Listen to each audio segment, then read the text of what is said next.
नमस्कार। आप देख रहे हैं स्पेशल कवरेज न्यूज़ और मैं हूं आपके साथ शिव कुमार मिश्रा। सामने ये आपके तस्वीर है आजम खान की, तस्वीर है सर्वोच्च अदालत की और तस्वीर है मुख्यमंत्री योगी आदित्यनाथ की।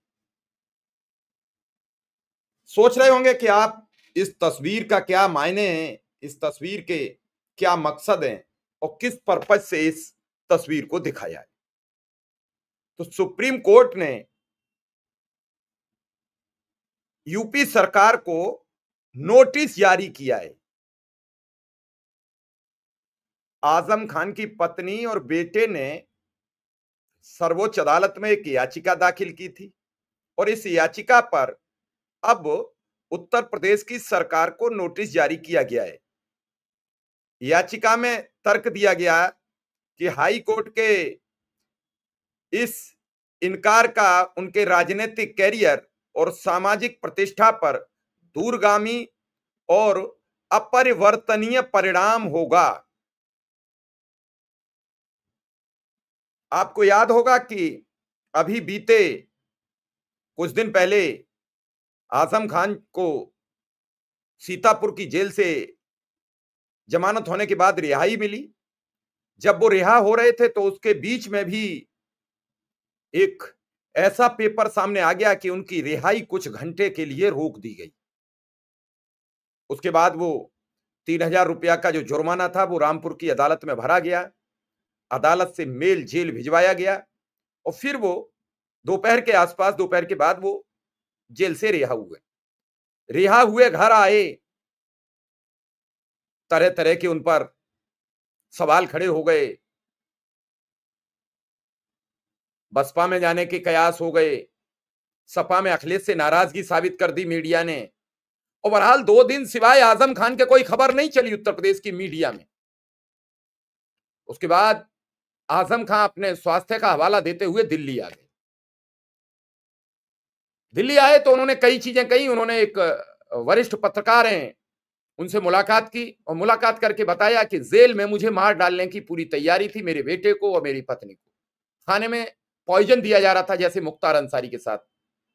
ये सब उनका कहना और उन पत्रकार ने सोशल मीडिया पर ये सब शेयर करना और लिखना सरकार पर सवाल खड़े कर रहा है। मंशा क्या है सरकार की? सरकार कहना क्या चाहती है? लेकिन इस नोटिस के बाद सरकार पर सवाल खड़े हो गए हैं और ये आजम खान के परिवार से संबंधित पूरा नोटिस है। सुप्रीम कोर्ट ने जब नोटिस जारी किया तो लिखा कि सुप्रीम कोर्ट ने शुक्रवार को यानी कल समाजवादी पार्टी नेता आजम खान की पत्नी तंजीन फातिमा और उनके बेटे अब्दुल्ला आजम खान द्वारा दायर अलग अलग याचिकाओं पर उत्तर प्रदेश की योगी आदित्यनाथ सरकार से जवाब मांगा है। इन याचिकाओं में कथित फर्जी जन्म प्रमाण पत्र मामले में उनकी दोष सिद्धि को निलंबित करने का अनुरोध किया गया है। उनकी याचिकाओं पर नोटिस जारी करते हुए सीजेआई बीआर गवई और जस्टिस सतीश चंद्र शर्मा द्वारा जस्टिस के विनोद चंद्रन की पीठ ने याचिकाकर्ताओं की ओर से पेश हुए वकील निजाम पाशा से पूछा है कि अदालत दोष सिद्धि पर रोक कैसे लगा सकती है। सीजेआई ने कहा दोष सिद्धि पर रोक दुर्लभ मामलों में ही लगाई जानी चाहिए। उन्होंने आगे कहा कि आमतौर पर सजा को निलंबित किया जाता है। आजम खान की पत्नी तंजीन फातिमा और इनके बेटे अब्दुल्ला आजम खान ने कथित फर्जी जन्म प्रमाण पत्र मामले में उनकी दोष सिद्धि को निलंबित करने से इनकार करने के इलाहाबाद हाई कोर्ट के आदेश के खिलाफ सुप्रीम कोर्ट का रुख किया। इलाहाबाद हाई कोर्ट ने 18 अक्टूबर 2023 को रामपुर अधीनस्थ अदालत द्वारा सुनाई गई सजा को तो निलंबित कर दिया, लेकिन उसने दोष सिद्धि पर रोक लगाने से इनकार कर दिया था। इस कारण जन प्रतिनिधित्व अधिनियम 1951 की धारा 8(3) के तहत उनकी अयोग्यता प्रभावी बनी रही। याचिका में तर्क दिया गया है कि हाई कोर्ट के इस इनकार का उनके राजनीतिक कैरियर और सामाजिक प्रतिष्ठा पर दूरगामी और अपरिवर्तनीय परिणाम होगा।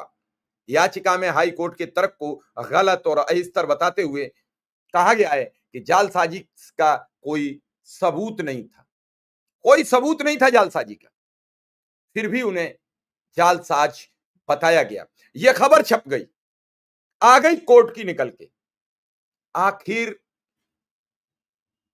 जब उनके खिलाफ पर्याप्त तथ्य और सबूत नहीं थे तो उन्हें जालसाजी करार कैसे दिया गया? वो कह रहे हैं यही बात, और वो बार बार एक शब्द दोहरा रहे हैं कि अगर मुझे न्याय नहीं मिला तो मेरा राजनीतिक भविष्य चौपट हो जाएगा। आपने देखा कि आजम खान पर मुर्गी चोरी, बकरी चोरी, इन सब चीजों पर केस लगे, किताब चोरी का केस लगा, और इन सब चोरी के बावजूद क्या मिला, क्या हुआ? आज जमानत हो गई, और जब जेल से बाहर आए और लोगों ने सवाल किए तो उन्होंने कहा मेरे खिलाफ लगाए गए मुकदमे इतने ताकतवर नहीं थे कि मुझे रोक लेते। यह सवाल बड़ा गंभीर है।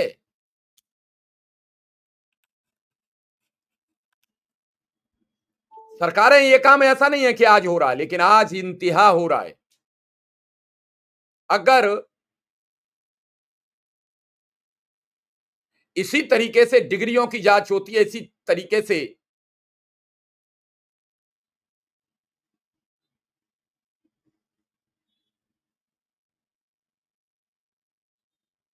आयु की बात होती है, तो कितने लोगों के केस सुने जाते हैं, कितने लोग रिकाउंटिंग को लेकर कोर्ट जाते हैं और कितने जल्दी फैसले आते हैं। अभी आपने देखा बीच में मुख्तार अंसारी के बेटे अब्बास अंसारी जो चुनाव में एक स्पीच देते हैं, जैसे ही वो जेल से बाहर आते हैं वो केस बिल्कुल ड्रॉप में पड़ा हुआ था, बंद था, और जब अदालत से वो बाहर आ गए जमानत पर तो वो केस भी स्पीड पकड़ गया और तत्काल उस पर सजा हो गई, उनकी सदस्यता चली गई। हाई कोर्ट से सजा माफ हो गई, सदस्यता बरकरार हो गई, और वही मुख्तार अंसारी के बेटे सुबह को मुख्यमंत्री योगी आदित्यनाथ राजभर को देख के आते हैं और शाम को अब्बास अंसारी उन्हें देखकर आते हैं। यह होता है। और आज अब्बास अंसारी एनडीए के विधायक हैं, क्योंकि वो सुभाषपा के विधायक है। सुभाषपा का समर्थन योगी आदित्यनाथ की सरकार में, और सुभाषपा के राष्ट्रीय अध्यक्ष ओम प्रकाश राजभर उनकी सरकार में मंत्री है। सारा सिस्टम बना हुआ है, एक रोड मैप बना दिया भाजपा ने, हमें सत्ता में रहना है, कुछ भी करना पड़े, कैसे भी रहना पड़े। अब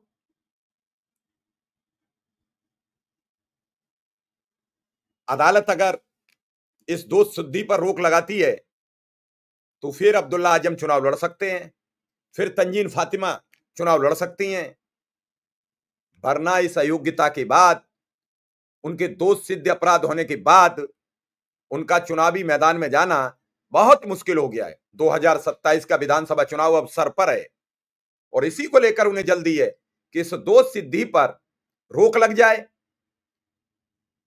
तो वो फिर एक बार चुनावी मैदान में कूद सकते हैं, चुनाव लड़ सकते हैं, अपने प्रपत्र ठीक कर सकते हैं, आइंदा गड़बड़ी ना हो इसके लिए मैदान में जा सकते हैं। लेकिन क्या इस दौरान उन्हें जो मानसिक त्रासदी मिली, इस दौरान उन्हें उनका परिवार संकट में रहा, इसका कोई भुगतान करेगा? कई महीनों अब्दुल्ला आजम जेल में रहे, धीरे धीरे 5 वर्ष आजम खान जेल में रहे, अभी 34 महीने बाद इरफान सोलंकी की जमानत हुई है। ये सब जो हो रहा है, आज भी मुख्यमंत्री योगी आदित्यनाथ ने बड़ी ताकत में कहा कि उस मौलाना को पता नहीं है सरकार किसकी है। ये सब सवाल जब गूंजते हैं तो ये आवाज यहां नहीं सुनी जाती है, पूरे विश्व में सुनी जाती है, और उस पूरे विश्व में जब ये आवाज सुनी जाती है तो सामाजिक दायरा तय किया जाता है। कल आपने देखा होगा एक तस्वीर बड़ी तेजी से वायरल हो रही है कि जब इजराइल के प्रधानमंत्री स्पीच देने के लिए खड़े हुए तो पूरा हॉल खाली हो गया। गिने चुने 2 4 5 लोग रह गए, सब चले गए। क्यों? हम एक सिस्टम बनाएं, हम एक मैनेजमेंट बनाएं। बदले की भावना से काम होता है, सरकारें करती हैं, ऐसा नहीं है कि आज पहली बार कर रही हैं, पहले भी करती रही हैं, लेकिन उसका एक दायरा होता है। अब दायरा भी टूट चुका है। देखना यह है कि सर्वोच्च अदालत क्या अब्दुल्ला आजम खान को, तंजीम फातिमा को न्याय देगी, या फिर जो योगी आदित्यनाथ सरकार को नोटिस हुआ है, ये नोटिस फिर टाइम फिक्स हो जाएगा। इसकी हमें प्रतीक्षा रहेगी। आप सबका आभार, धन्यवाद, नमस्कार।